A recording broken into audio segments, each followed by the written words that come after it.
Welcome to our channel. Today we how to transfer bank account verification with Plaid step by step clearly. To begin the bank account verification transfer process using Plaid, start by logging into your financial application that utilizes Plaid. Navigate to the Settings or Account section of the app. Look for the option that allows you to manage or edit your bank account connections. Select the option to transfer or verify a new bank account. You will be prompted to choose your bank from a list or enter your bank's name manually.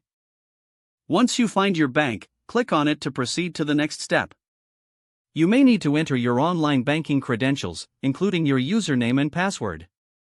Plaid will securely connect to your bank account using the provided credentials. After successful login, select the account you wish to verify. Confirm the account you've chosen for verification. Plaid will then initiate the verification process, which typically involves confirming small transactions. Check your bank account for these verification deposits or withdrawal amounts. Once you see the amounts, return to the application to enter them as prompted. Ensure you input the amounts accurately to complete the verification. If the amounts match, your bank account will be successfully verified. If not, you may need to retry the process or check with your bank for assistance. Once verified, you can now use your bank account for transactions within the application.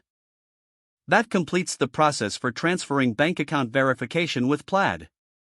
If the page does not load, refresh the browser or try again in a private or incognito window. Make sure you are using the correct email address, then retype it carefully to avoid small typos. If your password is not accepted, use the reset option and create a new strong password you can remember.